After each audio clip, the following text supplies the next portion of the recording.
Oh my god, ladies and gentlemen, boys and girls. It is the 31st of May, and after 8 long months of a brutal preseason, a diligently trained normal season, and now, the grand finals. It is my pleasure to welcome you to the end of the AHGL StarCraft 2 route, casted by me, Day 9, and that man, Rotterdam. Roddy, welcome back to the show. Thank you very much, Sean. Now, for any of you who are unfamiliar with the After Hours Gaming League, it is a for-fun charity corporate team league, which means players from major corporations join together in an act of gamer bonding, and they fight against other teams. Kind of like corporate softball, but in this case, it's League of Legends, Dota 2, Hearthstone, CSGO, and of course, StarCraft 2 is what we're casting today, the longest standing event in the After Hours Gaming League. And whoever wins this gets to donate $5,000 to the charity of their choosing, with Amazon representing Child's Play and Google Glass representing Doctors Without Borders. And, you know, Roddy, since none of the players will be winning any money for themselves, do you know what the important thing that they're competing for is? Pride and ladder points? That's right. That's right. It is the famous Day 9 No Prize. It is the satisfaction, the knowledge that they have defeated the enemy, because amazingly, Microsoft is not here in the finals. They were in 3 other finals, and you've seen them kick a lot of ass in AHGLs of past. Yeah, no, they were extremely... I was so surprised, because last time when you invited me for the season finals that we had in Santa Monica, you're like, Kev, it's going to be fun, don't take the games too serious. But, you know, some of those guys, especially on Team Microsoft back then, they actually showed some pretty legit style. Yeah. It was really fun as well to even see some of the guys saying like, hey, I did a couple of your builds, or, you know, they copied this build of the pro gamers. So they definitely knew what they were doing. So it's surprising to see them not being here. And one of the things that I actually really love that you brought up about AHGL is that, like, there's like super mega pros. Like, you casted WCS today, and there's like so many builds that I wouldn't say you can't do. It's that you can't quite do. It's like you can almost do it, but you just can't quite do them when you're up against, you know, someone who's above Grandmaster, like a WCS Premier player. But here you can do those builds in AHGL. We saw the one base Tempest play beat Terran.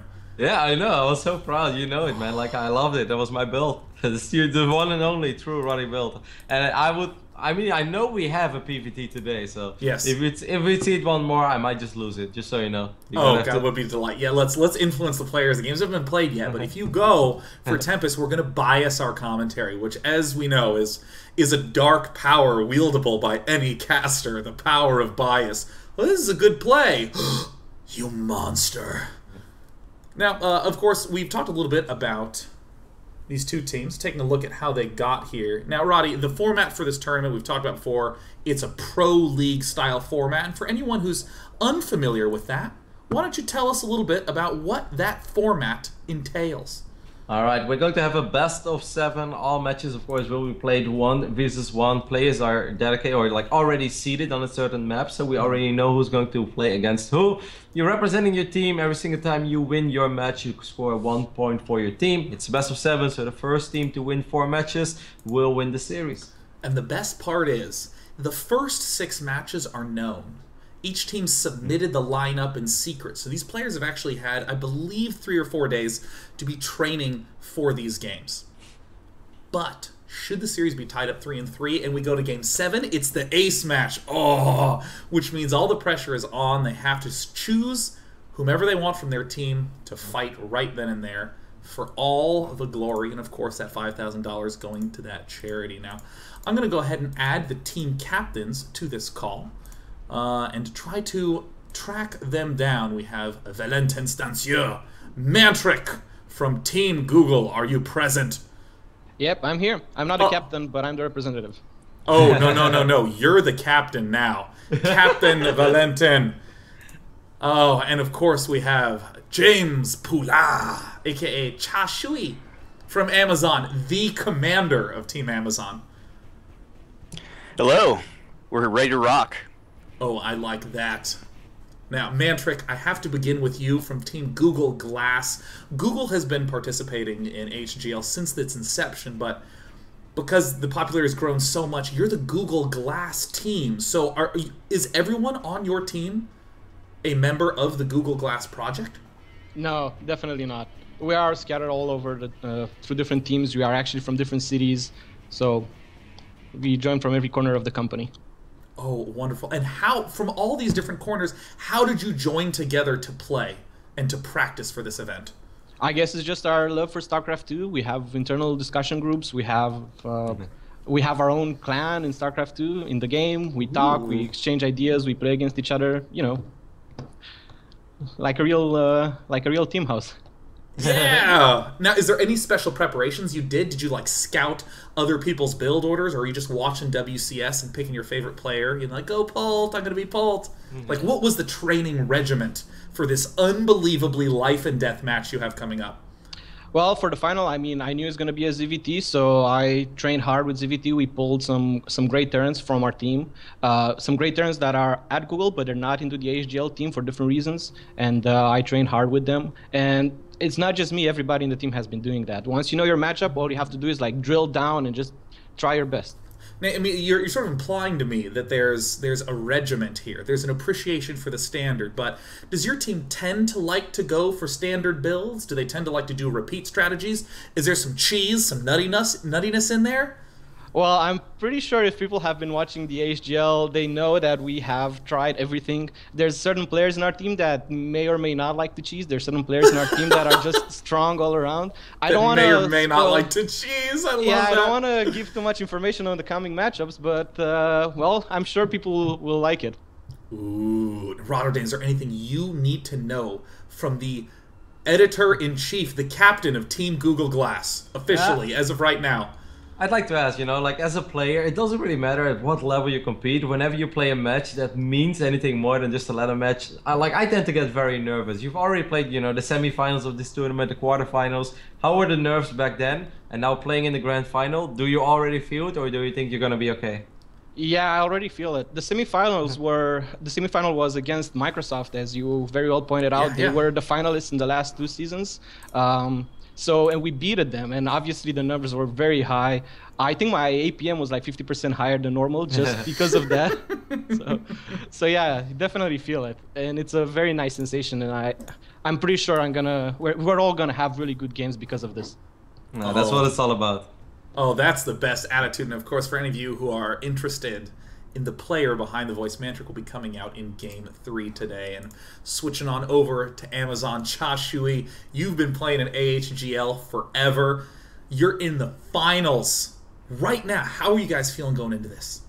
We are feeling fantastic. It's great to be back in the finals. It's been since Season 3. You know, last time when we got there, we got 4-0'd.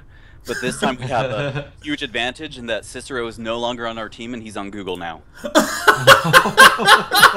Damn! Oh my god, that's so ice cold. I love that. Other than deporting the weakest players among you, what are some of the other strategies that Amazon is employing for this final? Cheese. Like, how are you training? Cheese? Cheese, more cheese, a little bit of ladder heroing, and then some cheese. Now, when you're developing these cheeses, have you been brewing special treats for each match, or is it just an uncontrollable compulsion to cheese? You know, there's how you play when you're playing on ladder, and ladder points are at risk. And then there's how you play when your honor is at risk. And there you want it to be an embarrassing kill. Oh, of course. And what is the most embarrassing way to kill another person in cheese? Probably the PF rush. Wow. I like how I'm throwing you some sort of odd questions and you just got the answers. Like lightning speed, you have them. Now, going into this match, of course, again, Cicero will be your opponent in game number 2, so I'm very excited because you already created a little bit of hype rivalry, but you know, going into this best of 7 series, I know you've talked about the cheese preparation, but do you have training sessions? How did your team boot camp? What is the timeline like for Team Amazon? Team Amazon has been pretty much just scrappy the entire way through. We do this in kind of a almost socialist way in that we don't really have a strong training regimen, but we get together and we work hard when we have to work hard, and then we wing it when we have to wing it. And right now we're about 50% work hard, 50% wing it, so we're going to do great. Oh, that's the best attitude. Now, is it each person is working for 50% of the time and then winging it, or are half of you winging it and the other half are hardcore? Like, how does this get diced down? You got it right there. I always get it right eventually. Now, Rotterdam, is there any choice or any question you have for Cha Shui, the captain of Team Amazon? No. I think we're pretty much ready to get this party started. They got me hyped, man. They got me hyped. Wonderful. Mantrick, any final words before I boot you from this call? May the best team win. That's all I can say. We're ready to go. I love it. Cha Shui, any final words before going into this match? Mantrick, thank you for wishing us luck. I gotta say, before I hang up on you, you guys are way easier to interview than any pro gamer ever. You have media training or something. Wow, that's amazing. Wow. Pro gamers, take note. The AHGL is where it is at for socialization. Gentlemen, good luck. Have fun. And once again, it is Google Glass going up against the Amazon Pain Forest is the name of their team. And we are now ready to head into the match. Now, Rotterdam, it's going to be a Zerg vs. Zerg on Echo LE. You are known for your acumen and understanding in all matchups, particularly Zerg vs. Zerg. I mean, the brain cells on you, I've heard are like legendary in Northern Europe. So, I mean, walk me through Zerg vs. Zerg on Echo LE. I mean, Echo is one of the most popular maps in our current map war. I can imagine that we have a lot of people watching this show right now that may have not been super up to date up to StarCraft. Recently, we got a bunch of new maps again as the new WCS season has started. Yeah. And Echo, well, think about Echo as the new Overgrowth, the map that nobody is pretty much ever going to veto. Everybody loves it. It plays out in a very straightforward manner. It's easy to go up to 3 bases, but ZVZ, Sean, you know, ZVZ will always be ZVZ, and crazy things can happen in this matchup. Oh, and in the top left-hand corner, representing Team Amazon is none other than... Whoa! In the top left-hand corner, paused, which makes me feel the urge to lower my voice a little bit, Roddy. He's getting to it, man. He's like, yeah, all this trash talk, he's been building it up, and now he's like, no! It's Amazon's Zavid, who didn't have his hotkeys set up. Now that's awesome. Okay, good. He's fixed it. Game resumed. And there it is, Amazon's Zavid in the top left. Over in yonder bottom right, from Team Google Glass, it's none other than Turing. Now, of course, for any of you who want the scientific notation joke, 1 times 10 to the 100, aka 1E100, I believe is the unit known as a Googol. So that's a very nice little reference, yeah. Oh, I would have not have picked up on this. Of course, as you're talking about, the reason, part of the reason why this map is very popular is that it has the double nice choke. You have a very thin choke to your entrance, down to a mid-ground expansion. You have another choke leading out to the middle of the map, so it's very defensible no matter what strategy you want to do. And similarly, the fact that this third has its own tiny sort of tight-knit area is really, really nice for just zoning in pretty much every matchup. Yeah, and even in ZVZ as well. I mean, knocking down those cooling towers is going to make your life so much easier to stabilize on 3 bases. And, you know, ZVZ in the past, it has been a volatile matchup. You know, this matchup was known for rushing. We all remember the early days of StarCraft 2. Everybody just making Zerglings and Bailings and, you know, going for the best. In this day and age, it has stabilized a little bit. We see a lot of very roach-heavy play. There are many ways to get there. Some people go greedy, some people not go so greedy. But, you know, if it gets to the phase where both players will end up with a bunch of roaches, it can be very difficult to attack into each other, and we may actually be watching a very long game over here. Yeah, and I mean, I think you said it, or what you said is playing out exactly as expected, where we see spawning pools with no gas. I mean, we even saw TLO and WCS just voluntarily completely wall this off with double evolution chamber, Roach Warren, because that's what you do. I remember way back in the days of Shattered Temple how open your natural expansion was, and it was just Ling Baneling all day, all the time. Yep, and you send 1 Zergling and 1 Baneling in, and you just keep on trading, and then people are like, why don't we see anything else? And then all the Zerg said, it's not possible! And then, of course, suddenly we learned that, you know, building buildings in the right place can actually help you getting away with certain strategies. Yeah.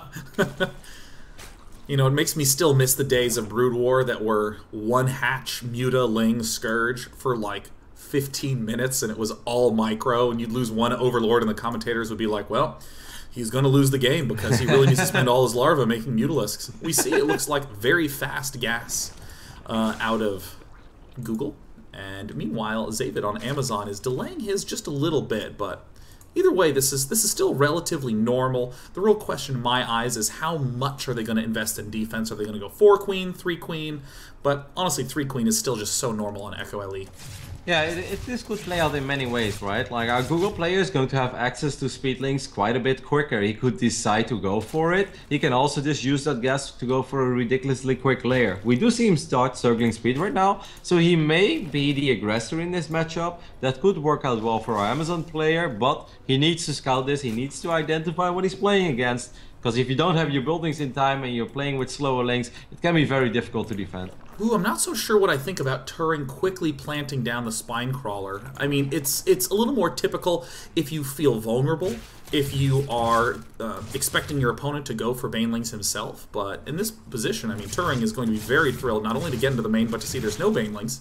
I actually would estimate that he should probably cancel the spine crawler. There's no need to get it this early, but I don't know. It's one of those things where there's the judgment call behind the spine crawler, but oh, excellent. But a lot of people have their fixed build orders that they don't like to deviate from, but great response from Turing there.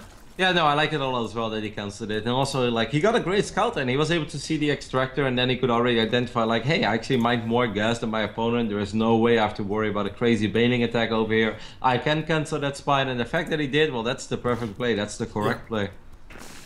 Meanwhile, a lot of Zerglings getting made from Turing. Now, this is quite unusual given that the map is once again Echo LE, that is notorious for its defensibility. But we're seeing Zavid go for quite an eager build. I mean, he's going quickly for the layer, and he did this before building any other tech structure, before getting the Roach Warren. Even went for a +1 missile attack quite quickly. So this might actually catch Zavid off guard. Yeah, this is going to get quite close. We see our Amazon player, he is getting a spine crawler. I like this a lot, Sean. He's moving the queens out of position. He's going for the temporary full wall off with the queens behind it. Because if he would have just left the queens there, there's a good chance the Zerglings would have been able to nibble their way through those queens and then start getting to the drones even before the spine is ready. But this Evo Chamber is going to keep him safe. I'm very impressed so far because this is pretty much perfect ZBZ by our Amazon player. Yeah, and I especially love the 2 in each geyser, the fact that both the extractors are at the expansion, because it's easier to scout those geysers. It's unclear if your opponent is going 4 gas or 3 gas. Just a nice little placement adjustment. And of course, Zavid is getting ready to do the very potent Roach with bonus upgrades, and this is such a nice way to just easily secure this 3rd expansion. You knock down the cooling tower, you have 2 high grounds, simple choke, but I'm curious what your thoughts are on this very fast Spire that we're seeing out of Turing. Yeah. This is going to be interesting, right? Because if our Amazon player, Zavid, is not going to identify what he's playing against and he waits for a long time, then he will almost never be able to attack. Because, it doesn't really matter how many roaches you have, Sean, they will never be able to attack Mutalisk. But if he sees this in time and he runs across the map right here and right now, then I think he could still do a lot of economic damage on the other side of the map. But I have the feeling that he's been misreading it just a little bit. So even though I liked Zavid's opening a lot in the start, I think Turing is going to be able to get his Mutas out. And then we're going to have a very interesting game that's going to drag on for a while, because he should be able to get 3 bases, and I think it's going to be a lot harder for Zavid to go up to 3 bases. But there's that sort of weird break point where, if you're taking your 3rd and then suddenly, a Roach timing arrives. Oh, this is not going to be enough time for the Spire. These Roaches are going to arrive, shut this down. But archaeologists have recently unearthed an ancient cheese from the early days of the beta. You flood one of these thin ramps with spine crawlers. The Roaches cannot quite get up, and the Mutalisk counterattack winds up being enough to kill or cripple Zavid. But at this point, the Roaches have already swept right up into the natural expansion. Yeah, and the Roaches got +1 as well, so they will be able to take care of these Zerglings almost immediately. They take care of the first few spines. The Mutas are almost out though. Mutalisk will eventually clean this up. But of course, the big question is how many drones is he going to lose before the Mutas will take care of these Roaches? I think the answer is going to be most of everything. I mean, we already see Zerglings arriving. This is actually very sharp for Turing to have responded by building Zerglings in this situation to absorb Roach hits. The 3rd base is fortunately not going down, but Zavid is continuing to flood. He's begun to rebuild drones at this point in time. We're starting to see the Roach count fall. It's at 14, which is still more than enough to rip through this drone count, down to 19 drones. And we're seeing Turing having spent almost all of his money on additional units. So This is the sort of situation that makes people not want to go for Mutalisk if their timing is a little bit off. I mean, Zavid's timing has been impeccable this match. No, absolutely, because I was very worried. I actually thought he was going to miss the window because he was still sitting behind this full wall of. Yeah. The spy was almost done. I was like, man, I don't think it's going to be in time. So Turing is going to get map control, but he hit right at the right amount of time. You know, just before most of those Mutalisks were out or they were still in production. And well, 11 drones left. It's going to be very hard. With a little bit of luck, these Mutalisks will be able to keep Zavid on 2 bases for a while. Yeah, but yeah. Even then, you know, he still is on 2 bases of a much better economy. He has to be very careful. Spore crawlers are ridiculously good against Mutas. Spore crawlers basically shoot air banelings these days, so the Mutalisks die in 3 shots to a spine crawler, so that means it's pretty easy to pick them off quickly. And the fact that Zavid, on the backside of this attack, was massing both drones and queens is just such a sharp observation. I mean, 4 roaches, that's pretty good game awareness to recognize that you don't need extra roaches to withstand an attack. Yeah. The good thing for Turing is he's going to get a couple of overlords in the middle of the map, but you know, Zavid is just in a phenomenal position. He could even go for a Nidus network since he's still making queens, or something we've seen TLO do as well, like you mentioned TLO before, is just run across the map with queens. You can also drop the Hydralisk then. Needless to say, our Amazon player is in a really good position right now. Yeah, I mean, this could possibly be the only significant error we can talk about Zavid doing, that he recognized that there were Mutalisks coming out and didn't quite save as many overlords as he could have. That said, he is doubling his opponent in terms of supply. Overlord speed coming up right now for Zavid, just to make sure that he has as much map control as he can. I like the little overlord party we got going on in Turing's main base. They're all so perfectly lined up. Like, it's very, very adorable. Yeah, look at this. Party train. I mean, Zavid's being ruthless. He's not even letting Turing get 125 mineral extractor. He's like, nope, nope, I will lose nothing. A single very brave overlord is going to lose his life in the middle of the map, and in the meantime, it's +2, +1 upgrades coming out. Yeah, I'm thinking about what is the best thing that Turing could be doing here, and I do kind of like that he's getting Centrifugal Hoax, also known as Baneling speed over here, because we all know that if Banelings can somehow connect with Hydralisk, they can actually melt all of them in no time at all. And he needs a crazy play, right? He needs to do something ridiculous over here to get back into this game, because he took so much economic damage. So this may very well be the dream and the best option. Yeah, I think that this is one of these sort of smart judgment call type moves, and it's the kind that can actually catch a player off guard. I mean, you heard me talk about how there's builds and strategies you can't quite do at a pro level. It's like, I almost want to call them invisible walls, where, oh, the reason you don't go Baneling is that if your opponent sees it, they can intuitively respond like this. And by intuitive, I mean, if you've played several thousand games of StarCraft and seen all the variety of different units that are thrown at you, you probably have some answers prepared. But has Zavid seen this sort of unusual mass Baneling answer? If he hasn't, he can easily just pitch his whole army down a well. Absolutely, because right now the Hydralisk count is not that high. But of course it's not just the Hydras that create a problem over here. Look at all these queens that are marching across the middle of the map. And their energy, they've got so much energy, they can transfuse for days. Yeah, I want to see the mass Baneling get out-transfused by queens. This is my wish. Zavid marching across, and of course, there's one queen who's a real looker. Every Roach and Hydra can't take their eyes off her. She's beautiful. And Turing now, continuing to gather up so many Banelings. Oh my gosh, the triple hooks are done. +1 air attacks is going to be done, but that doesn't really mean very much. Oh my god. That may very well be the first real queen we've actually seen in StarCraft that's been like guided across the map like a queen. I know, seriously, queens don't get enough respect in this game, and here it comes. The queen's nowhere to be found. The Banelings rolling in. The Hydras are trying to split, but this isn't Terran. Do they have enough of the splitting potential? And the answer is, oh my god, the queens actually can't out-transfuse that many Banelings. This is bad for Turing. I mean, all the Hydralisks did die, but all the queens are still alive, and the meter count is just not high enough to fight against this amount of queens. And these queens soon, they will actually step on creep again, so they will be a lot faster. I know. Oh god, creep. The anti. I always want it to be the sort of anti-slow counter. You know. I have my increased mobility, but of course, if you're ever trying to out-mobility any other Zerg player, you are actually helping him by spreading all the creep everywhere. Turing losing the natural. Oh gosh, the desperation mute is trying to click around. We go to the APM tab, spiking at 240. Desperately clicking, trying to find the hope somewhere, Roddy, but where has it gone? I don't know. When there's a maxed out Zerg army in your base, which mostly consists of queens, and you're relying on a couple of mutalisks to bring it home, I don't know. I would dance my units and just tap out. And there's the GG, well played. Amazon wins game number 1, and guess what that means?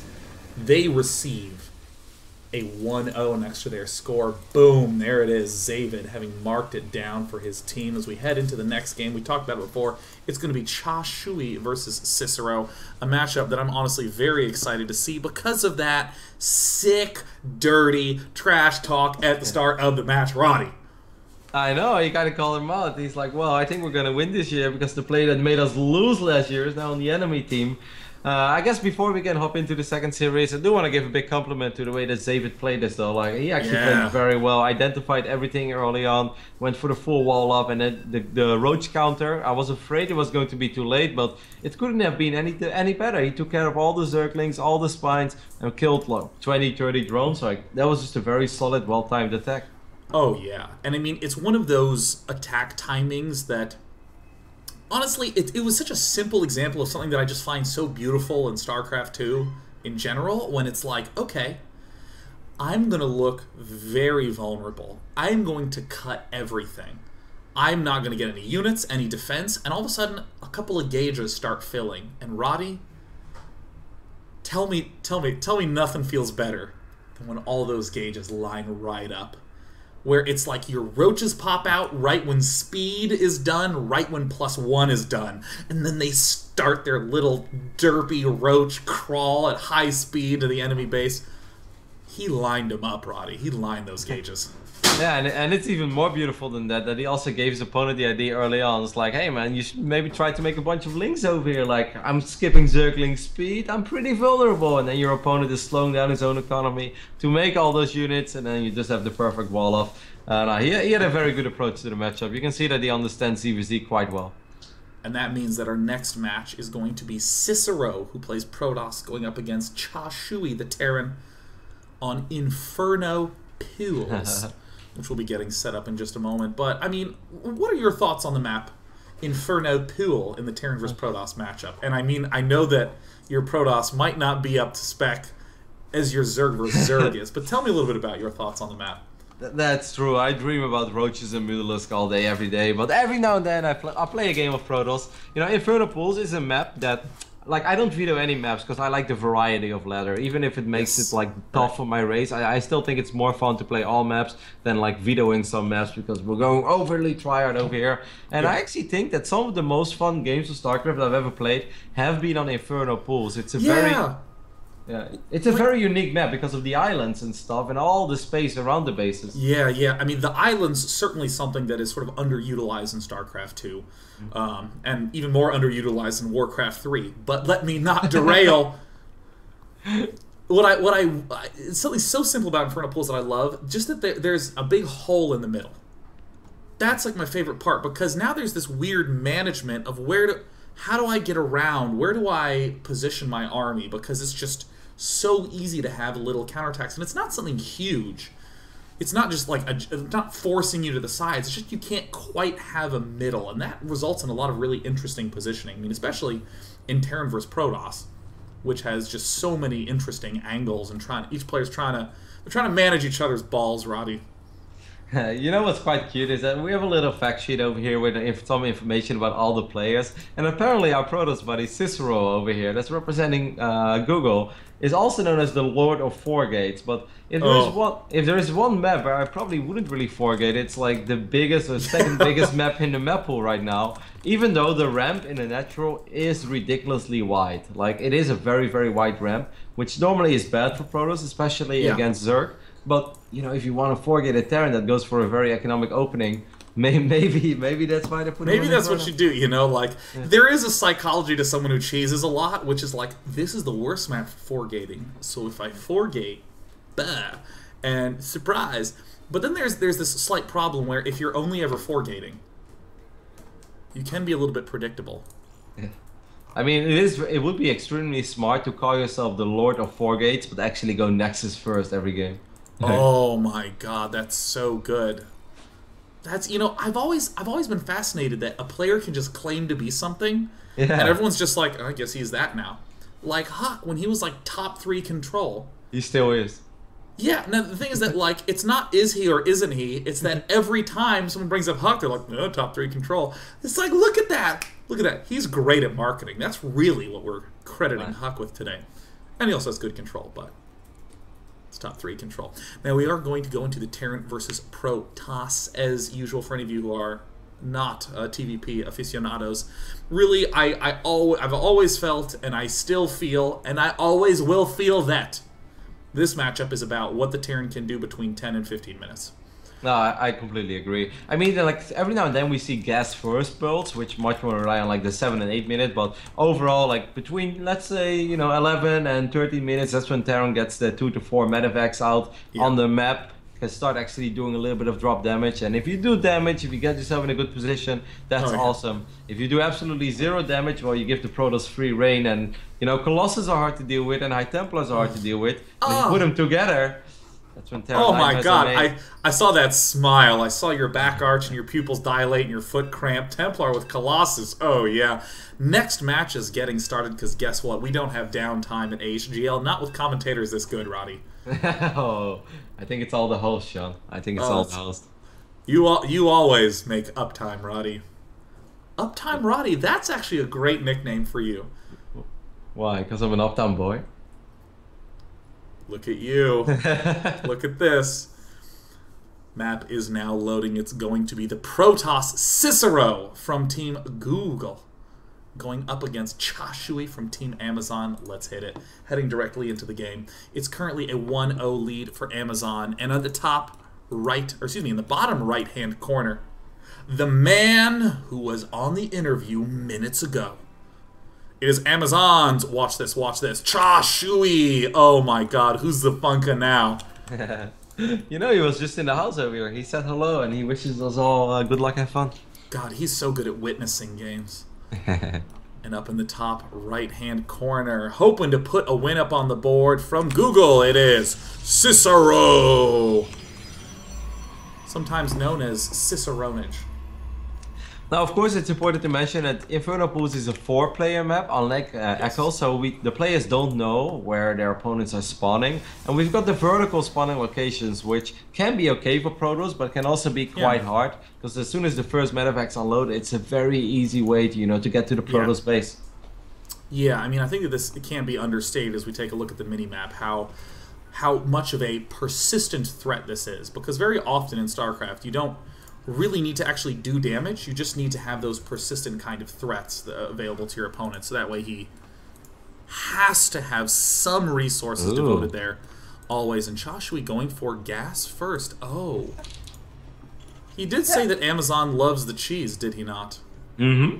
Gas first is now a very, very, very aggressive opening over here for Terran. There is a way, because this is such a large map, a lot of pro players will go for very macro-oriented builds. They won't have a lot of units. With this opening, it's possible for the Terran to get a Widow Mine and a bunch of Marines and a medevac in the Protoss base around the 7-minute mark. And, well, if you don't have detection and there's a Widow Mine in your mineral line, life's not good. Oh my god. If he's going to proxy factory... No, he is just scouting. Hey! He's actually going Nexus first, by the way. The Lord of Four Gates. The Lord of Four Gates. Cicero, also known as the Traitor. Cicero, once again, formerly the team captain of Amazon. I have interviewed him as the captain of Amazon in times past, but he has worn the ring for too long. He has become a Googler. I'm mixing my fantasy references, but Cicero, now a valiant hero for a different banner. Very unfortunate for Cicero that he gets scouted this quickly over here while going Nexus first on a map like Inferno Pools, and to make things worse, playing against the gas first opening by our Terran. Like, it's going to be extremely difficult for the Protoss to get detection in time unless he decides to add a forge and maybe get a cannon in each mineral line. But that is very risky because, normally you worry about those medevacs, those bio units as well, and cannons can't run. So I'm a little bit worried for our Protoss body over here. Uh-oh. Protoss friend. Is it actually going to... Or is it going to be Hellions? It is going to be Hellions. Okay, so this is another way of saying, all right, I want to open in a way that gives me map presence. And of course, let's... Oh my god! Cicero walked straight into the sliding glass door as represented by this supply depot. But yeah, Chashui is now going to have a pretty good, impactful opening. And is he going to follow this up with Marauders? Oh, damn. The aggression is real. And immediately following it up with Widow Mines. Okay, this is kind of a wild opening. I don't mind the first two Hellions, even against Nexus first as well, because as a Protoss, once again, you don't have a whole lot of units. So there is a good chance that these two Hellions can take down 3, 4, maybe even 5 probes. If one of the only 2 Protoss units that the Protoss currently has is out of position, Hellions are very fast and Protoss units are quite slow in this phase in the game. Oh, Chashui looks like he's darting in, and one thing that's amazing about this Hellion opening is it's tricked Cicero into going for an extra gateway just to have enough defense to be able to build enough Stalkers to hold this off. Already some nice kills. As we can see, it looks like the worker killed count is staying strong at 6. Ugh. Wow. That's potent enough. That's But actually now it's- very, very good for the Terran. Yeah, and now it's mass mine as a follow-up, and there's no detection. You're not No, going to get that late Oracle. That's not what you're going to do.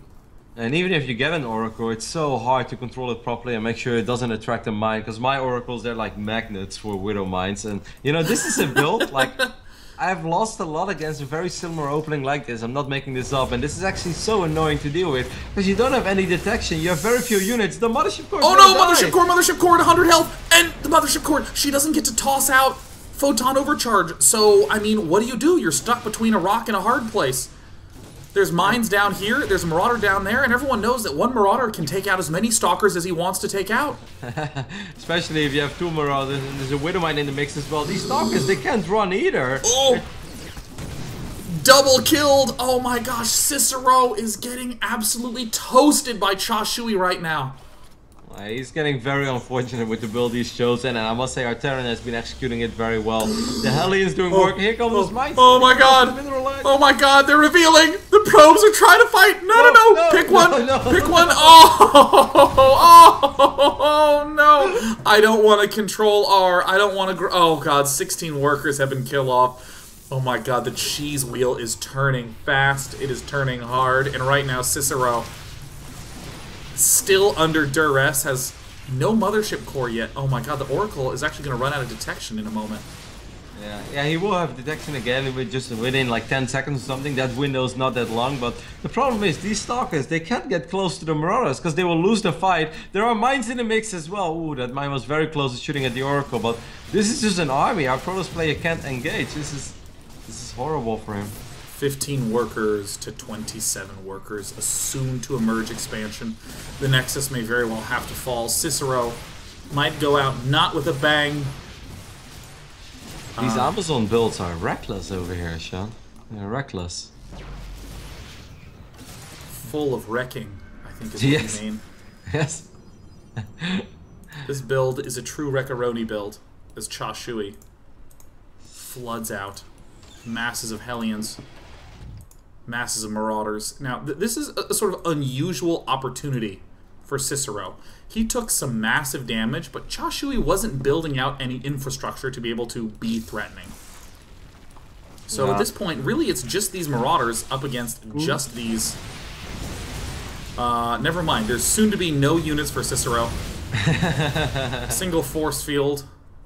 A secret that he shall hold forever to his heart. Cicero is trying to Chrono Boost back out probes again. It looks like there's going to be the choice for Chashui to follow up with a factory to go kind of mech-y-ish.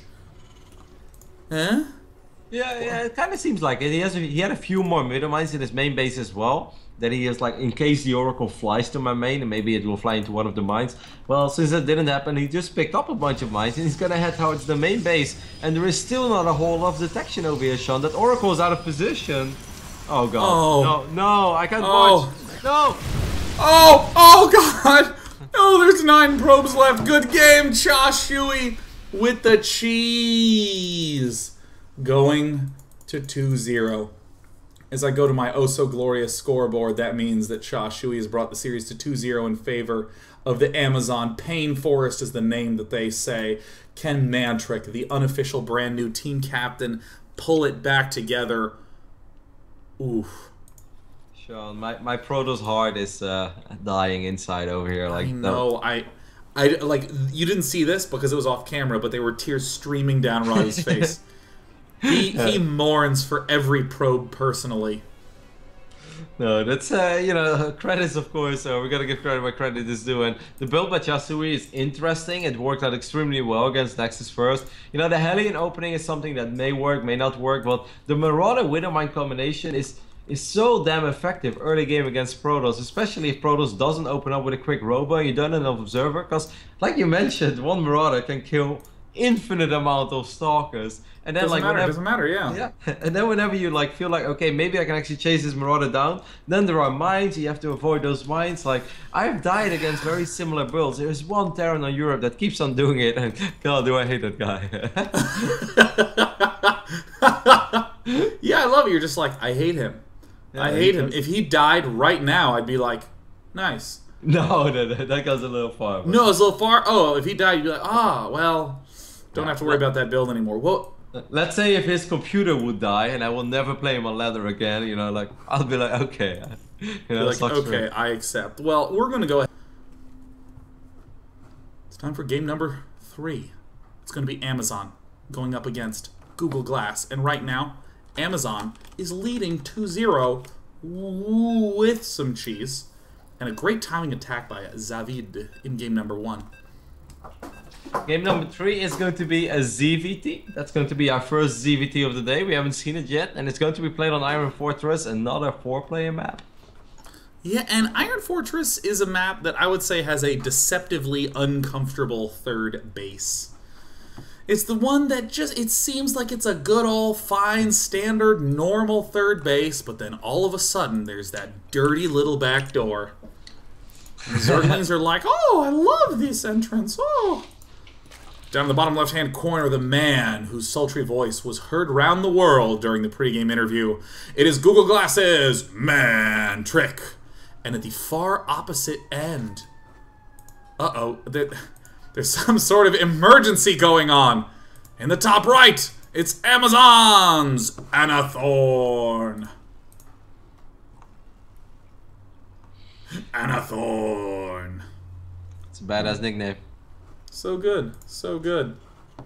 Alright, so we got a cross-map scenario over here, Sean. So unlike what we just had on the Inferno Pools, where it was a 4-player map, but the players spawned in vertical positions, this time it's going to be cross-map. And that has to favor the Google player a little bit. You know, this being a ZVT on a very wide open map over here, it can be very difficult for a Terran to march across the map and, you know, not step on creep, not get flanked by Baylings. So maybe this is the moment where Google is going to catch some momentum in this series. And of course, for any of you who didn't know, the gentleman down in the bottom left, Mantrick, was the captain for Facebook last season when they won the After Hours Gaming League SC2 B League. And by B League, we mean we actually have several divisions for the games in AHGL, because we just don't want to force people who are, you know, gold and bronze to have to play against Grandmasters. We think that that's sort of against the goal of having fun. Oh yeah, you're bronze against a Grandmaster. Well, get better, noob. Get out of the league. Best of 1. Yeah. So no, they so Mantrick is now stepping up here for Team Google, and like you were talking about earlier, these long distances are so nice. This third, I mean, we talked about it a little bit before the cast, but I mean, this back entrance is surprisingly frustrating to deal with. Not just in terms of, you know, the obvious Zergling or maybe an early game Hellion run by, but even for drops, the fact that you can bounce back and forth between these two expansions so easily while walking on ground ends up being a kind of a tricky thing for the Zergy Zergs to deal with. Absolutely, and even because of like that assimilator as well, it's kind of annoying to wall off in multiple matchups. You know, it's not just like, okay, let me just drop like one big building over here. It's like, no, you have to build an entire sim city around that thing. It's just very frustrating, and it happens on every level. Or even today, one of the days that we casted in WCS, you know, the big Premier StarCraft 2 League, you see Zerglings just run there over and over again, sneak in, just kill SCVs, kill probes. It does not stop. Anna Thorne's going to have to be absolutely watchful of those Zergling counterattacks. He did play Terran since the original StarCraft, so hopefully he's going to use those mini-map watching skills, as Terran has always tended to be about The timing attacks, the careful watchfulness. He's going to split his Marines like a god, Day9. Like a god, literal god.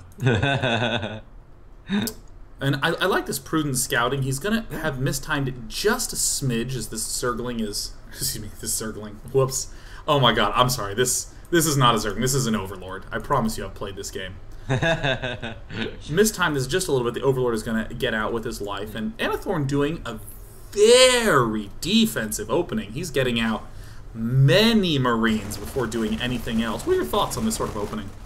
It's gonna slow his Hellions down a little bit, and in general you want to get those Hellions out as quick as possible, but I did think it was kind of cute. He went on the hunt with those 2 Marines. It's always a little bit of a guessing game, because nobody forces a Zerg to send their Overlords in a certain way, but sometimes as a Terran player you can get lucky, man. You know, you go all out, you go all night out to hunt Overlords, and sometimes you get lucky. Unfortunately he didn't, but I like the idea behind it. Hellions coming up a little bit late, but I mean, 7 Marines is actually enough to do some sort of follow-up aggression. Oh, and he is! We see Anathorn going for the armory right away. Interesting. And given the fact that... Oh no, the Overlord's in the wrong spot. Can it get on top? And... Oh, this is a huge blow for Mantric, who's actually generally wanting to rely heavily on that Overlord to do the spotting. And there's a Hellbat push incoming right away. I'm actually confused that Overlord was in the wrong spot. It seemed like it was okay. I guess it had to be more towards the middle of that little pillar. I mean, I guess so. Huh. I had no idea what gave him vision over there. But I mean, it looks like the spider sense is going crazy for Mantric right now. He immediately built not just a Baneling nest, but also a second gas geyser. What? There are SCVs coming, John. Why are there SCVs going across the map? Yes. He's got 4 SCVs. Maybe he's gonna try to wall him in. Another barracks coming down. This is I guess. I mean, if the Zerg player wouldn't have built anything, then this. Oh, he can repair the Hellbats. That's so sick. He's breaking the meta over here. Oh my god, Mantric has a soul read on Anathorn right now. Sees the Hellbats going, is going to steer them away from the Banelings. More Banelings coming up. They're going to be trapped. Does he have enough, though? I mean, the Banelings are good, but this is a pretty scary force this early on. It's very difficult to engage this army of Marines. There are a couple of Banelings coming in from the north side. They will connect with the majority of the Marines, but these Hellbats are still alive. Ooh, those Banelings getting some really juicy connections. And these do have light armor, so the Banelings... Oh my god, that's the hit he needed! Anathorn is going to be able to thwart this early attack. But there's more Hellions coming in. They're doing a little bit more standard Hellion-like killing on the drones. Mantric, oh my god. Mantric is lining them up. Quickly, spread out! Spread out! Flee! Oh no. I mean, the kill count right now is at 15. And in the natural expansion, it looks like everything's finally starting to stabilize. Mantric just ensuring that his natural expansion is clear before finally going to his 3rd base and eliminating that. But I mean, if I ask the question who came out ahead or behind in that, it's a little hard to tell. We see in the main base for Anathorn. He needs a wall up at home real quick though, Sean. Like, he has 2 Hellbats, but okay, he's already working. Would have got a surround up very quickly. He almost had no units, but I think now our Terran is going to be fine. He's got to be careful. Those Hellbats die pretty fast. Oh god, that's a lot of Banelings. That is more than just a few Banelings, and he doesn't have a great economy, so it's very risky. I actually don't think that he should be going for this. Well, right now, Terran has not started Stim. Oh, just started Stim. No upgrades. This is a big moment. Anathorn getting assaulted on the Zerglings. Get a great surround on the Hellbats. Down they go instantly. It's just Hellions right now. No Hellions in production. It's literally just this one single bad boy trying to keep it alive. And of course, he's way too boss. There was not a threat of him ever not holding it off. But Anathorn, he doesn't have a good long-term setup in his main base. There's no double engineering bay. But Mantric is himself behind a little bit too, so... Yeah, he has 4 Rexes, so he's going to be able to reduce quite a few Marines. Of course, the Zerg took a lot of economic damage earlier, but slowly but steady, he has replenished all the drones that he's lost. He's back up to 45, he's on 3 hatcheries, he's already making a few Zerglings and Banelings again. I think our Zerg is going to be okay if he survives the next big attack from our Amazon player. And I would love, love, love to see exactly this follow-up out of Mantric. One where he is not going to go crazy trying to get up Spire, trying to control the map, trying to harass. He's just going to go for the long term. He's going to get his 1-1 upgrades. He's going to play it safe. He's going to drone up. Mantric really has a good grip on a solid follow-up, spreading his overlords out. This is actually something that's hard to remember to do during this period where Terran might not have as comfortable a map control. To just get overlords into these far back regions where you want to monitor drops. I still have a smile on my face because of the SCVs. I was like, why are there SCVs going across the map? And then suddenly he's like, oh, that's right, you can actually repair helmets as well. It was a little bit unfortunate. Those banelings got like the best connections on those Marines, because otherwise I really think like that little SCV pool could have made the difference, and those helmets would have just never died. Roddy, Hellbats have 2 insurance cards. They can get the medevac insurance, they can also get the SCV insurance. They're just so healthy. Looks like 1-1 upgrades en route, but man, I mean, Anathorn, very watchful. These were late engineering bays, but once he built them, he's really on point. And I think that's always a good sign about a player's mental state. When they're thrown off build order, this is clearly not a elegant situation that Anathorn has found himself in, but he is on point getting all those upgrades started, and this is a very dangerous spot. But Mantric's played it out great, no Spire. No, he doesn't have a Spy yet, and he has a little bit of static defenses, and he has a couple of banelings with speed. He's getting good connections, because splitting a little bit. I mean, our Terran had quite a big army supply lead. He has like 50 army supply against 20, but those banelings, they pretty much got the connections he needs, but he needs a few more. Yeah, and hilariously, the extra stims have hurt Anathorn more than it's helped him, and now just Zerglings are going to be able to clean up these Marines. And if we take a look at the Army Supply tab, I mean, it's 28 to 20 workers in favor of Zerg, 17 workers killed, but remember, workers killed is not a declaration of game state, it's about current workers. And now we see Anathorn. Oh, actually, I completely missed that. That's a very nice little slip-in. He successfully built an orbital command during all of that. So, I mean, gosh, Anathorn's really impressing me with his ability to work his way back to a legitimate, solid game status. Yeah, the Spire is late, so he's still gonna have quite a bit of time to relax and chill out. But our Zerg is rich, though. He's on 70 drones over 3 bases. That is pretty much perfect saturation that he has going for himself. So from this point on, we're gonna see a ridiculous amount of Zerglings and banelings. And if he doesn't take care of the creep, like splitting is always difficult, but splitting on creep is borderline impossible. Oh yeah, but I really feel like it's the timing here that's going to help out Anathorn, because very often you'll see Zergs kind of fall into grooves where they say, aha, he can't attack me now. Aha, I'm going to be droning. And when the game gets thrown into kind of a crazy situation like this, it's always about who has better in-game judgment. And Anathorn right now, oh my gosh, target firing that 4th base. See you later, no chance that's ever going to finish. And the Spire's only just now wrapping up, so... Oh... I mean, that's a lot of banelings, but those splits off creep actually... Oh, wow! Oh my gosh! Oh, Anathorn! Anathorn! That was so good, Sean. That was actually really, really, really good. I can't believe he just plays Marines like that.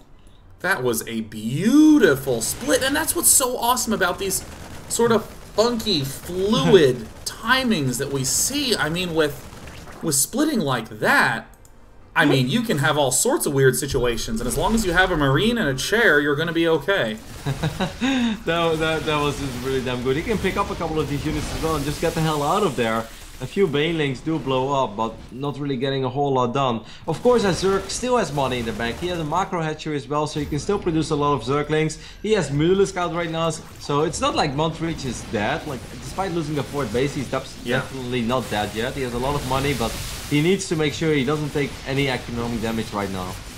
Yeah, and right now it looks like Mantric is just exploiting the fact that Anathorn's getting a little over-eager. There is a drop down at the far bottom side, but barely manages to stay alive. Up in the top left, we see Mantric easily picking off this assault, but this is where there's a big risk of the Terran player starting to fall behind. He's managed to deal a lot of damage. Looks like he's picked up another 20 workers over the course of those 2 assaults. But if Terran is over-aggressive, he can start to slowly slip in his lead. Yeah, Anathorn has been like over-mining over his 2 bases. He's been dropping mules like crazy on them. He also had 33 probes. Oh my god, he's transferring a lot of SCV stouts to 3 bases. Oh my god! That's a tremendous pickup! Oh my gosh, Google's Mantric doing work on the economy, but Anathorn refuses to turn, continuing to send forward Hellbat, Marine, Marauder. I mean, Mantric, I actually can't tell who's in a better or worse situation. 49 workers still remain, but if Zerg loses, Geysers 5 and 6, that third base goes down. That's going to be terrible for Google. Yeah, we have 15 Banelings, but a couple of them are on the other side of the map, so our Zerg player has to get him back to his side of the map as quick as possible, but losing that hatch and losing all these drones, you know, that hurts so much. Yes, he killed a lot of SCVs, but he also lost his own hatchery, and of course Terran still has a lot of mules. Talked about how much his heart would pound in situations like this. Terran not letting up aggression one bit. Hidden expansion in the bottom right. More Marines, more Zerglings, all getting hurled at each other. But Mantric is going to come out on top. Barely. We see more Terran units trying to scout around. Great in-moment scouting by Anathorn. I mean, even though he's in a little bit of a funky position, I mean, his general focus is great. He needs to just transfer a lot of the SCVs that were idling in his main base towards this third base, and that's exactly what he's doing over here. They're all on their way, and as soon as he starts mining from this base again with the mules that he has, he's able to pump out Marines like crazy, and I think then he's going to take the advantage in a minute or two from now on.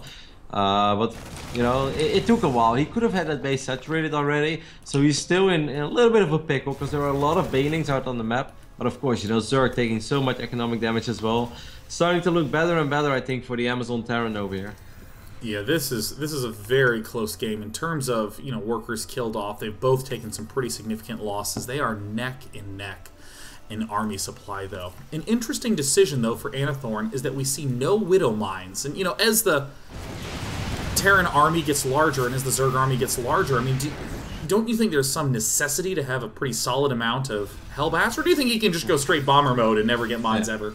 I mean, if he keeps splitting like he did before, he doesn't need no Widow Mine shell. Like, those splits. I'm sorry, I should have thought before I spoke. Yeah. Forgive me. No, but of course you are right. Like, it's gonna help out a lot because look at those Baneling numbers. They are climbing. We already had like 20 Banelings on the map. It's gonna get 20 more. So we're looking at almost 40 Banelings. Like, yeah, you have to split your Marines like Bomber if you want to survive against 40 Banelings. But those splits, they impress me so much that I don't rule it out of the question. Like, I can see it happen. Oh, beautiful timing right now for Anathorn. Moving out when there are 11 drones in production right now. And here Zerg sees that here's the step in. Mantric is going to try to distract, but we've seen Anathorn. Anathorn just likes to go straight out. Now, he does have Burrow. I don't know if there's any specific Burrow Banelings around the map, but he's rushing straight for the Marines and manages to get reasonable hits. But reasonable is not going to be good enough against Anathorn. He is sprinting in with everything. Units, 12 Zerglings, 13 Mutalisks, that's it. Main base taking some hits. Mutalisks are forced to retreat.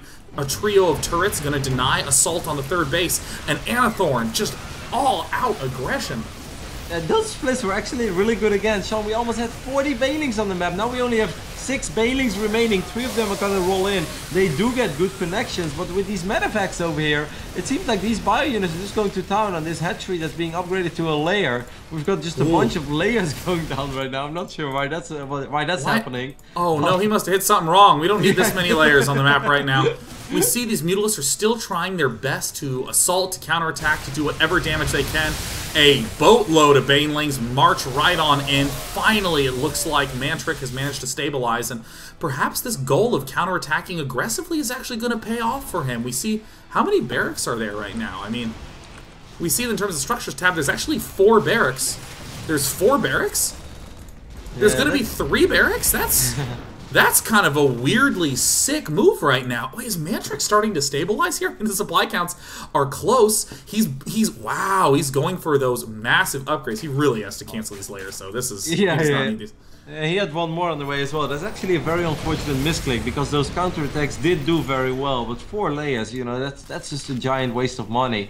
But he's still in this one. He's getting 15 Banelings. Despite the fact that Anathorn is only on 3 Rexes, at least all of them have a reactor. So he's able to produce 6 Marines at a time. You know, that's something at least. We see 2, 3, 4 barracks going down all around. Oh my god, how sick will the splits be? Mantric has to be careful. You don't have to engage off creep. Terran is feeling the pressure. Terran's feeling like, I have to crush my Zerg opponent because I only have one mining base, and these Mutalisks from Mantric refuse to head home. I really feel like those Mutalisks at home could be the tide turner, could be the thing that cleans up Anathor and gives the momentum all the way back to Google in full.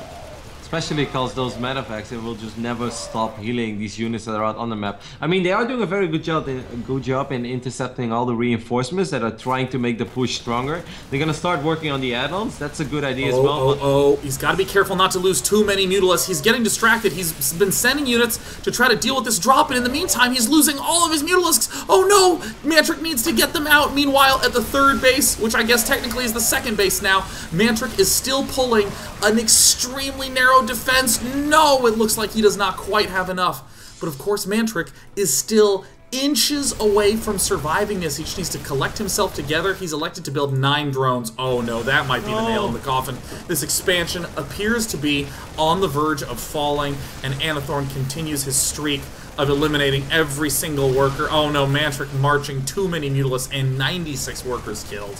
It's been a drone massacre. It's not been a good day to be a drone, that's for sure. Mantric still had a couple of banelings stuck away in his natural. He could have really used them, a few good connections, and maybe he was able to stabilize that because he did have all these hatcheries. It's been a very action-packed game though, Sean. Yeah, this has been a pretty incredible back and forth series between these two players.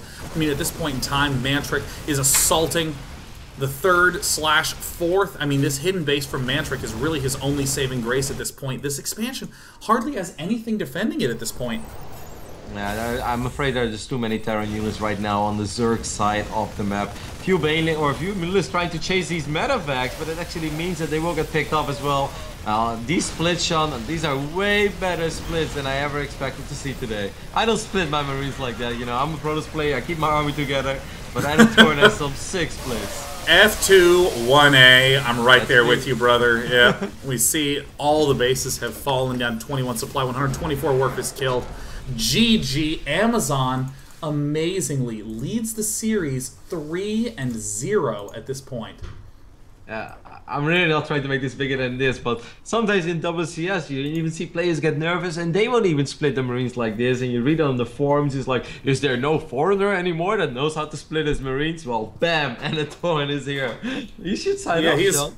He is your foreigner right now to do oh so well in this grand final where we have Google Glass going up against Amazon Pain Forest. I mean, we talked about this before, how Amazon suffered a 4-0 defeat the last time they were in the grand finals. But here, they are really pulling it together, having a huge variety of builds. I mean, Roddy, their gameplay has just been incredible. Yeah, I mean, all of the builds have been pretty damn unique so far. I would say the Zerg player in game number 1, he opened up pretty solid, right? Like, he just went from Dazzlers into Roaches. That was just a build that we see very often, even at the highest level of plays. Then game number 2, we saw that crazy Widow or Hellion into Widowmine play. It was cheesy, but extremely effective. And in this game, you know, we see SCVs running across the map at the 7-minute mark. I was just like, what are they going to do? It's like, oh, okay, they're going to repair the Hellbats. And it's like, well, that went well, but I'm not sure if that went well enough. And then suddenly he just splits his Marines like Moses, as you know, the Muslim once upon a time said. That was awesome. It was great. Well, the series is the series is 3-0 right now, and when we come back, it's going to be game number 4 with my goodness. Oh my gosh, Roddy, you have talked at great length about how difficult it is to deal with nerves. And now we have Green CRV, the Zerg player, on Vani Research Station, going up against Metzelmatz, representing Amazon. So Metzelmatz, his team's up 3-0. He just needs to quick and dirty clean this one out. But if you're Green CRV, I mean, have you been in a situation in like clan wars or team fights where it's all on you and your team's like, come on, we're going to get eliminated. Don't lose. Yeah. No, it can really get to you for sure. Like, I've been in a couple of those moments a long time ago. In Warcraft 3, we had a lot of those leaks, the NGL, the WC3L, and you know, those games when it's like the ace match or like when you're actually just fighting for keeping your team alive, they often mean more to you than the 1v1 tournaments. Like when you're playing for yourself, obviously you want to do well. Yeah. And you know, you want to win prize money and Right. whatnot. But when you know that your entire team is watching you, when you know they're discussing the game together and they all want you to win, so you keep the dream alive, you know, those are actually the moments that gaming is just the most fun. That competitive gaming is the most fun. And if you do well, that's just a huge satisfaction. It's a huge relief, but you definitely do feel the pressure. Yeah, and I mean, given the fact that the matchup is a Zerg versus Zerg, where one Baneling hit can change everything, the map is a Vani research station, so that means that at the very least, Green CRV can wall himself in a little more comfortably and safely secure himself an early expand. But up in the top corner, he's going to have a little bit of miracle work to assist him in this match. In the top corner, representing Team Google. He prepared for this match by eating burritos, ramen, and other brain food, according to his pre-match stat sheet. He is none other than Green CRV. Wait, what does this icon say? Maybe cake, always cheese. Atta boy, Green CRV. Down in the bottom corner from Team Amazon. He works as a senior buyer for Amazon.de, and he enjoys sports, guitar, and droning. It's Amazon's Metzel Mats. With a logo that says Clamazon, in shells we trust. I like a little lighthearted humor. You know, like, I wouldn't have been too surprised if we see just a crazy cheese over here from our Amazon player, Metzelmods. Like, your team is up 3-0. You can kind of do what you want. You can roll the dice a little bit if you want to, you know. Like, if you lose one, no big deal. Your team is still up 3-1. But like you said, you can also just try to make it quick and easy and maybe a little dirty and just clean this one, you know, clean it up. Close it out.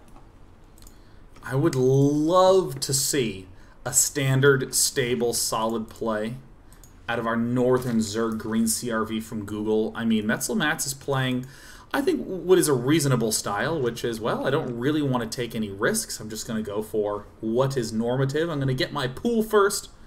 I'm going to get my hatch later. Green CRV says, nope, I'm not only going to get hatch first, I'm going to go hatch, drone. I'm that confident, man.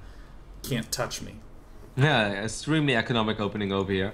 And that also shows some courage and confidence because, once again, this is, you know, everything is on the line right here, right now. Google needs to win 4 maps in a row.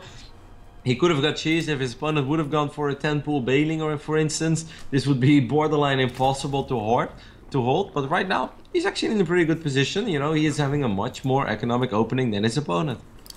Yeah, it looks like the extractor coming out early from Metzel Mats. This can often it's just like a very big defensive precaution. I much prefer the more muscular Zerg style we're seeing out of CRV, where he's not getting any gas. He's not interested in getting anything but a layer and a bunch of queens to withstand some early aggression. We saw this out of Zavid from Amazon right out the gate. And Metzel Mats, I think the big question for him is he going to invest in Zergling speed early? We see a pair of Zerglings already moving out right now for Metzel Mats to get a little bit of scooting information, and Green CRV is just like, nope, Paralings, right back to droning, and still no gas out of Green CRV. Yeah, you already mentioned it, Sean. Vani Research Station is one of the easiest maps to just defend any sort of 2-base aggression, because you got the natural, or you got your in-base expand. It's an in-base expand, you know, you can go up to 2 bases while only defending a single ramp. It's a very tight ramp as well. 2 queens will completely wall it off for you. You can get 1 crypt tumor down, and then the spine crawler will be protecting those queens as well. So I do feel with the way that Metzel Mats has been playing this, he kind of needs to make something happen. Otherwise, you know, he's playing from behind, and it's actually going to be quite a bit behind. He's already down 3-4 drones, and he's investing in Zergling speed, which you need to do something with it. Otherwise, it's not worth the investment. Yeah, I mean, everything you're saying, I completely agree with. But there's one question in my mind, which is, where is Green CRV's gas? Because normally, you know, going to around 28 supply to build those geysers is pretty reasonable, pretty understandable. But here, he's already walled in. I mean, I hope he didn't just forget to gas. Because that's... double gas at 530, that's alright. I would say that's acceptable.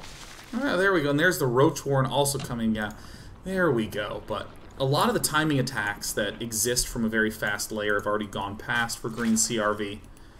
In the back, we see Metzelmats just continuing to drone as well. And like you said, if you get Zergling speed, you don't really get to do much with it. It can be a little tilting. And especially Green CRV getting to scout the layer right as it begins. This is going to be a clear signal to responsively throw down a layer for Green CRV. Yep, and it could also be the moment where he's like, maybe I should make a roach timing attack. As soon as my roach run is done, let's start producing some roaches. Wow. Wow. Green CRV, look at this. He's going to first mine some minerals, and then he's going to expand. Look at that. He wants to take those $8 to the grave with him. And we see 3 drones being produced. And no doubt a layer soon, but this is a very cool build from Green CRV. It's starting to make sense why he delayed gassing. He wasn't interested in doing some sort of techie timing attack. He's just interested in building up. Solid Wab double Evo chamber, likely going to start 1-1 before layer. Dude, he's all beefy, Green CRV. He's a straight hoss. It's probably going to be Spire though from our opponent, and there is.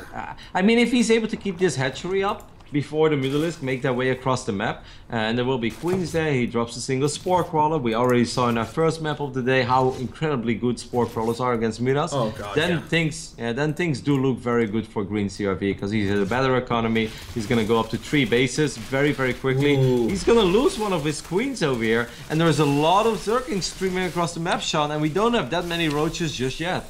Oh, 2 more getting produced right now, but the main ramp is open. It is exposed. And we're seeing just an attempted straight surround right now, and good positioning here from Green CRV for more roaches getting made. And exactly like you said, if this 3rd hatch can stay alive, Green CRV is going to be in great shape, but he has to cancel.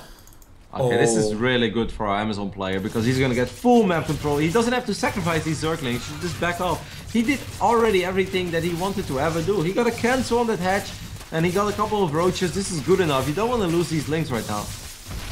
1 queen falls at the front line. Anything to weaken the defense is going to be huge. Now, this 1-1 timing attack, these are about 100 seconds away, as is speed. So a massive 1-1 roach attack is going to be quite potent. 44 drones already out for Green CRV, and I mean, if I'm in his shoes, what I'm going to do is I'm going to flood roaches, build a few Spore Crawlers, and then I'm going to prepare for a massive roach counterattack, which is very tough to defend, as Metzelmats has basically a naked 3rd base. And Metzelmats...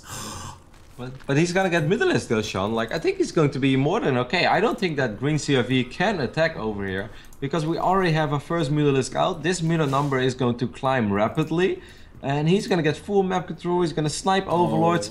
So I think I really like where this is going for our Amazon Zerg Metzelmats. Yeah, Metzelmats is definitely going to have map control, but I mean, 1-1 roaches, it is so hard for Mutalisk to deal any damage to 1-1 roaches. And like we talked about, Spine Crawlers, Spore Crawlers are pretty good against Mutalisks. They're pretty gosh darn good. And we see already the roaches are 1-0. They're starting to move out. Glial Reconstitution is a few seconds away, and are they going to run straight into the Mutalisk? It looks like yes, they are. They absolutely have to be careful. But this could potentially be. The Muta count is very high already. Wow, he's still making Mutas too. He's not transitioning to roaches at all. And there's the speed upgrade. +1 Carapace is almost done, which is essential against Mutalisks. And right now it's no Zerglings. It's just 14 Mutalisks. Yeah, all these roaches are probably going to work on this hatchery perhaps immediately. There are a couple of Zerglings to mess with the AI over here though. Like, I think this is a hold for Metzelmats. He has a lot of Mutalisks out. This is not 6 or 7 Mutalisks. We're looking at 14 to 16 Mutalisks. That is pretty damn high DPS. He's got to split those roaches up. He has to be hitting multiple places at once. They're all sort of rallied into the same place. The Mutalisk count is insanely high at 17 with no goal or hope of trying to transition to anything else. I mean, Amazon might have their first AHGL championship in SC2 here with just a clean 4-0 right now. I mean, Green CRV is trying to step in. It's 54 to only 38 drones. Oh no. And the Muta count is ridiculously high. These roaches still being rallied across the map. I don't even know how many Spore Crawlers we have at home. We've got a couple, so at least he has that going for himself. Maybe he could try to drag this game out a little bit further, but it's going to be so hard for Green CRV to ever even attack. Like, how do you attack when your opponent has 22 Mutalisks? There's Burrow, there's Roach Speed getting added. Yes, Spore Crawlers fire an insane high DPS to air. but it's gone in seconds. And suddenly Green CRV is starting to realize, oh my gosh, I might not even have enough Spore Crawlers to defend this attack. Mutalist count gets ripped down a little bit by that Spore Crawler, but there's no more anti-air in this main, save for the Spore Crawler that's way out of position. Green CRV had a solid opening, but Amazon is closing this out in clean, solid style. It's GG! Amazon with the 4-0. Amazon, ladies and gentlemen, is your After Hours Gaming League Season 5 champion for StarCraft 2 in the swiftest 4-0. Complete and utter domination. Ermagerd. Ermagerd. Oh, Amazon. $5,000 going to Child's Play. Not just from this match, but also from the previous Hearthstone finals that Amazon also won. This is a huge day for Team Amazon. Yeah, absolutely, and they deserve this victory. Like all 4 games, I mean 2 or 3 I would say were pretty damn close, but they just looked really well. Looked like they prepared, they had their builds, you know, like they knew which matchup they were going to play, and they already mentioned it. We've practiced those matchups, and you could see it. Like there were just a couple of very well chosen builds, and I would even say like even better execution of those builds. And my personal highlight is still Anator in Game 3 Iron Fortress. Like those switch on. When I close my eyes tonight, like I've seen a lot of StarCraft today. I had the WCS first, now the After Hours Gaming League. But when I close my eyes, I will see those Marines from Anator just like avoid Bailings. Anathorn, oh, music to my ears. Metzelmats with a solid, clean closeout. Once again, Amazon is your grand champion. And I think the most appropriate thing to do is to talk to Cha Shui, the team captain of Amazon, to find out how everyone up in Amazon is doing right now. We're going to get him on the phone right away. Oh, yes, Cha Shui. He's being called. Are you there, Cha Shui? Yes, I am. Congratulations! Thank you. This is really awesome. Like, we are incredibly stoked to win, especially with a team with multiple fathers on it, taking time away from our dedication to the game. And all the fathers want to dedicate the victory to the respective 1-year-olds and 2-year-old sons. Oh my god, to future pro gamers is what you're saying to me. Exactly. You know, like, I know Amazon has not only been, again, since Season 1, but also has gone pretty deep every season. And this is your first big StarCraft 2 championship. What does it mean to you guys? Everything, I guess. It's without words. Well, I'm gonna make you give me more words, because this is an interview, Cha Shui.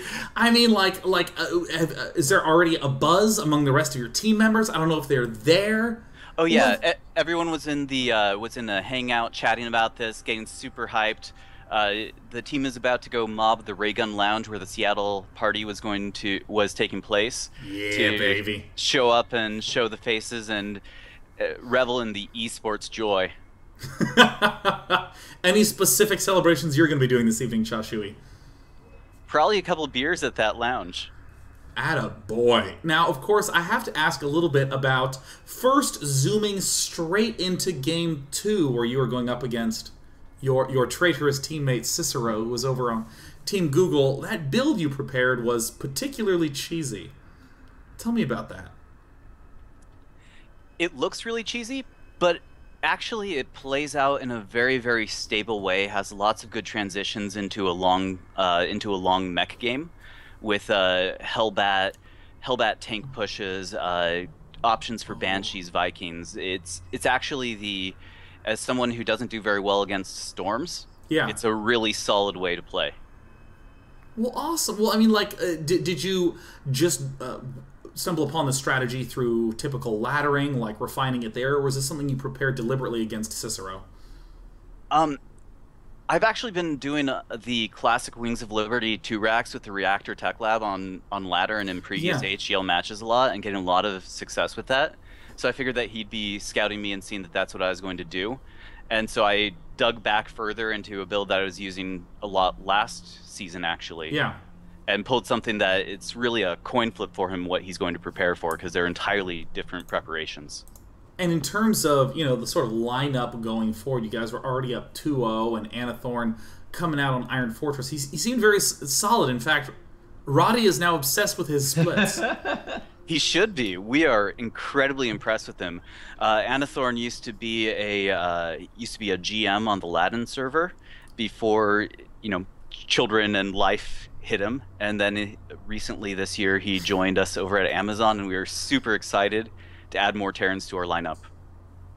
Well, awesome. And we saw Mantric, try to put up a good defense, but my God, those splits were so sick. And I got to ask about the last game. Metzelmatz choosing to go Mass Mutalisk with not even a Roach transition in sight. Did you learn a little bit about what his goals for his style were? Matthias Metzelmatz is just the Iron Zerg.